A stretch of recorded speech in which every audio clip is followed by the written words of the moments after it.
allez dire quoi maintenant? Vous allez dire quoi? Vous lui avez retiré son coup franc. Maintenant, vous allez dire quoi? Ah, peut-être il y a un joueur invisible qui a fait une passe décisive. Mbappé a mis un coup franc et c'est rentré et il n'y a absolument rien à dire. Smooth, comme diraient les Anglais. Le coup franc tant attendu de Mbappé, une première historique. Mbappé vient d'inscrire un but sur coup franc. Très malin parce qu'il a senti que Chesney et le mur avaient vraiment anticipé qu'il allait lober le mur. Et même dans ses entraînements, il faisait que essayer de décaler un peu sur le côté et lober le mur ou contourner le mur. Mais là, il a senti l'intelligence. C'est même pas une question de bien tirer ou pas. Il a anticipé parce que le coup franc, c'est un jeu avec le gardien. Il a anticipé les pas du gardien pour la mettre angle ouvert. Chesney est le premier gardien a encaissé un coup franc de Kylian Mbappé et celui-là, il ne souffre d'aucune contestation. Apparemment, Mbappé est le problème du Real Madrid. On l'a vu, il est rentré, il a tout changé. Là, c'est pas fini, ça continue, mais le match est complètement fou. Parce que Mbappé est rentré, il a mis de la folie. Donc merci de ne plus parler, vous me ramenez vos bouches sales pour dire que Mbappé est en train de gâter le Real Madrid. En fait, pardon les Barcelonais, pardon. Je viens de revoir les actions où il y a eu des polémiques, c'est terrible. Mais en fait, ça veut dire le Real, il joue à 12 contre 11, mais ils sont quand même Djoufara. Non. Déjà sur cette action, regardez comment il l'a retenu. Regardez, en plus, il est là, il le retient comme s'il voulait le taper, comme si c'était son fils. Comment il siffle pas penalty? Et comment le VAR ne revient pas sur l'action?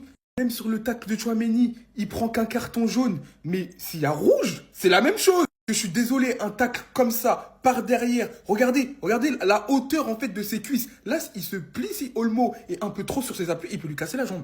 Il peut lui casser la jambe. Regardez comment Ancelotti mange chez chewing-gum. Là, il a avalé ça comme ça, au goulot. Sans parler de cette main. Pour moi, cette main, elle est sifflable. Mais elle aussi, on peut ne pas la siffler parce que c'est un tacle et c'est un geste naturel. C'est pas, en fait, quand on tacle, c'est compliqué de ranger ses bras. Mais elle aurait pu être sifflée. Et quand on voit toutes les erreurs accumulées, 1, 2, 3, 4, ça fait beaucoup. Honnêtement, ça fait beaucoup. Maintenant, je ne pense pas que y ait un achat d'arbitre, même si je rigole évidemment avant. Mais je pense très honnêtement que tout l'imbroglio qu'ils ont créé autour du match a réussi un petit peu à rentrer dans la tête de l'arbitre. Il y avait penalty. Une chose, j'aurais pas aimé être à la place de l'arbitre à ce moment. Le penalty devait avoir lieu à ce moment précis, quand Rudiger emporte littéralement la jambe de son adversaire pour déstabiliser celui-ci et le faire tomber. Mais à aucun moment ici, il y avait penalty de Raúl Asensio. L'arbitre s'est mangé un pressing comme pas possible, mais a fini par prendre la bonne décision. Par contre, en tant que supporter madrilène, je ne vais pas vous mentir que ici, il y avait réellement penalty et c'était 2 minutes avant cette action concernée. Dans tous les cas, c'était vers la fin du match. Dans tous les cas, le Barça pouvait gagner ce match bien avant la fin, bien avant d'arriver aux prolongations, sans considérer bien évidemment tout ce qu'ils n'ont pas eu en leur faveur durant les 90 minutes. Et pourtant, on peut en citer des dingueries. Que ça soit l'intervention de Valverde où ils n'ont pas sifflé penalty, que ça soit le gros tacle de Tchouaméni, la tarte que se prend Yamal. On peut encore gagner ce match, il y a les prolongations. Mais si on gagne, je vous dis qu'il n'y a rien à être fier de cela. Je serai content, ça va littéralement dans mon sens. Mais il n'y aura absolument rien à être content de cela. Je ne sais pas si c'est vis-à-vis du pressing que l'arbitre s'est mangé sur ces dernières 24 heures. Mais le Barça, je vous le dis les gars, aurait grave pu avoir la possibilité de terminer ce match avant les prolongations. Peut-être qu'ils vont encore gagner, mais en tout cas, ça n'a pas été du tout en leur faveur durant ce match. Toutes les décisions pratiquement. En plus, vous osez vous plaindre. En plus de cela, vous vous mettez dans un tel état. Une image vaut 1000 mots. 2 images valent 2000 mots. La troisième, elle est officiellement pour ton départ ce soir. Le Barça gagne ce trophée devant son éternel rival pour la 2e fois cette saison. Il est temps de partir et merci absolument pour rien cette saison. Dans un monde où le Barça avait eu ce penalty avant la fin du match, où Tchouaméni aurait pris carton rouge ici, où le penalty aurait été accordé au Barça ici, merci pour les incroyables rentrées, mais sans toutes ces erreurs arbitrales, il y avait un match où le Real Madrid n'aurait même pas obtenu les prolongations. Merci de t'être déchiré. J'ai vu de A à Z ce que tu as fourni pour cette équipe aujourd'hui. Merci d'avoir encore plus blessé Ferland Mendy qui revenait de blessure. Merci de nous avoir fait absolument rien remporter cette saison malgré l'équipe que tu as eue. Ton football aura été désastreux de A à Z, du début jusqu'à la fin de saison. Ce qui a littéralement rendu l'équipe méconnaissable sur le terrain footballistiquement parlant et par son comportement. En dehors de cela, aujourd'hui tu as touché le comble et pas qu'un petit peu. Aujourd'hui c'est l'heure de partir au Brésil. Et là à chaud, j'ai même pas envie de te remercier. On n'a pas gagné une seule fois l'éternel rival cette saison et ils sont en train de tout prendre devant nous. C'est pire que la honte. J'ai jamais vu ça de ma vie. J'aurais jamais cru penser voir ça de ma vie. Et pourtant avec toi, on a tout vu. Merci Carlo Ancelotti. Je pense que c'est la victoire la plus méritée d'un classico. Honnêtement. Barça a joué à 13 contre 11. Non, pas à 11 contre 11, pas à 12 contre 11. Il y a eu l'arbitre, la VAR contre eux aussi. On va pas parler de toutes les erreurs d'arbitrage. Là, c'est la dernière en date. Rudiger qui fait une vulgaire faute sur Ferran Torres. Pas de penalty, pas de visionnage du VAR. Et derrière, à juste titre, quand Rafinha fait une simulation, ils vont voir le VAR et ils accordent pas le penalty. Le Real, ils y ont cru, Deuxième mi-temps, ils sont revenus avec de meilleures intentions. Et quand on vous disait Mbappé est en aucun cas le problème du Real Madrid. Le Real Madrid, leur problème, c'est un milieu qui n'est pas assez créatif. Un milieu qui n'est pas assez performant. Un arrière droit aussi, Carvajal, qui manque. Aussi la blessure de Ferland Mendy avec un Fran Garcia beaucoup moins performant. Yamal, mon Dieu. Version de Yamal, les gars, pas très dangereuse dans tout le match, mais dès qu'il a le ballon, on sent la qualité.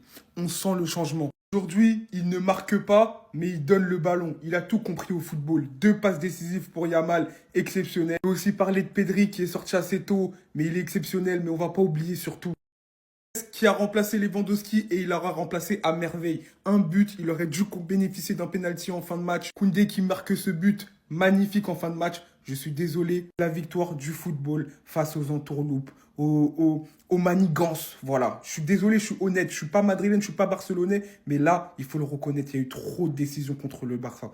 Bref, voilà, félicitations au Barça qui remporte la Super Coupe d'Espagne. Et c'est mérité, ils ont encore fait preuve d'un caractère exceptionnel. Ça fait mal, hein. Ça fait mal. C'est l'une des pires défaites que j'ai subies du FC Barcelone. Parce que vous savez, avant le match, j'y croyais pas. Mais au fur et à mesure, je me suis dit peut-être qu'il y a moyen. Mais en fait, non. Et ça se passe dans les toutes dernières minutes. But de Jules Koundé.